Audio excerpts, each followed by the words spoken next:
O ex-presidente Jair Bolsonaro foi preso na manhã do sábado, dia 22 de novembro de 2025.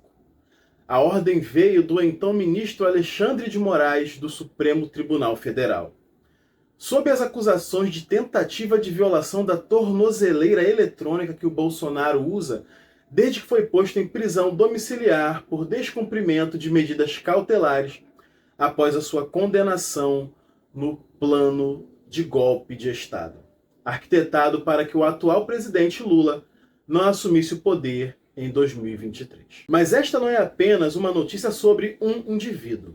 É um capítulo que se conecta a séculos de história política no Brasil e na América Latina. Olá, sejam bem-vindos ao canal História da Notícia. Meu nome é Rafael Melo e hoje a notícia é um terremoto político, mas o nosso trabalho é ir além do fato consumado, para entender a história que nos trouxe até aqui.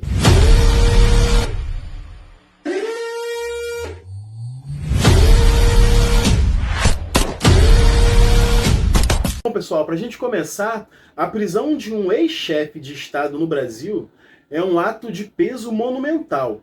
A história brasileira tem poucos e marcantes precedentes de líderes de tamanha envergadura sofrendo o rigor da lei após deixarem o poder. Pensemos, por exemplo, em Fernando Collor, que sofreu impeachment em 1992, mas só viu a sua condenação final chegar muitos anos depois, em um processo que durou décadas. Pensemos também em Getúlio Vargas, que teve uma pressão política tão grande que ele terminou tirando a sua própria vida em 1954. E agora, mais recentemente, o atual presidente Lula, Luiz Inácio Lula da Silva, foi preso em 2018. O que essas histórias têm em comum?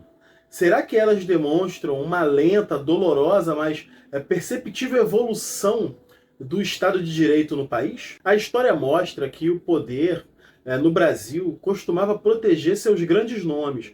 A novidade do século XXI é a disposição da justiça em avançar sobre figuras políticas consideradas intocáveis. A prisão de Bolsonaro é, nesse sentido, a consolidação de um precedente estabelecido nas últimas décadas. A história de Bolsonaro também precisa ser vista no espelho da América Latina. O continente é marcado pela figura do caudilho. O que é isso? É um líder forte, carismático, que se coloca acima das instituições e das leis. Bom, pessoal, historicamente, a gente via que o destino de líderes latino-americanos que abusavam do poder era o exílio, né? Ou a ditadura, ou então a morte.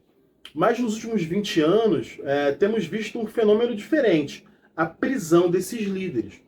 No Peru, por exemplo, o ex-presidente Alberto Fujimori cumpre pena por crimes contra a humanidade. O que essa tendência sugere?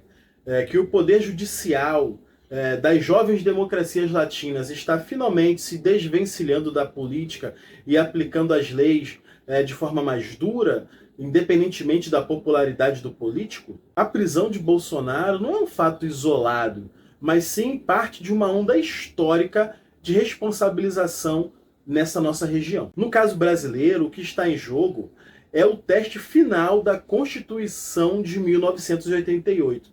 Ela é a baliza que define que todos são iguais perante a lei.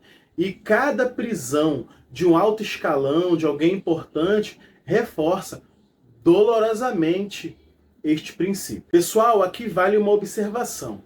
Não estamos aqui fazendo um juízo de valor, se isso está certo ou se isso está errado. Nem estamos em favor de A ou de B, nem direita, nem esquerda. O fato aqui é a justiça chegar na maior figura política do país. E aí, nesse sentido, a prisão de Jair Bolsonaro será vista no futuro como um marco de dois lados. Primeiro, ele demonstra a força e a independência do sistema de justiça brasileiro, que às duras penas está impondo limites até mesmo ao poder presidencial. E segundo, ela sublinha o perigoso legado da polarização.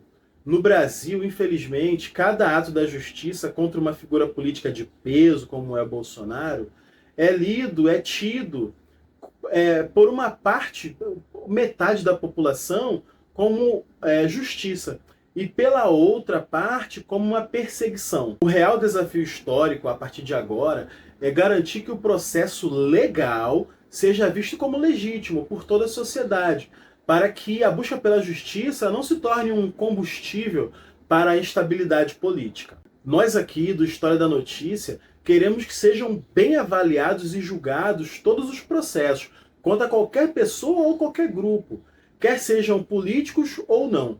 Uma injustiça não se torna justiça por ser contra alguém de um idealismo diferente do nosso. E você, o que pensa sobre esse assunto?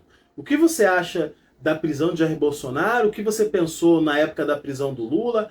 E o que você acha também da história se você pegou a época do Fernando Collor? Bom, pessoal, essa é a história por trás da notícia de hoje.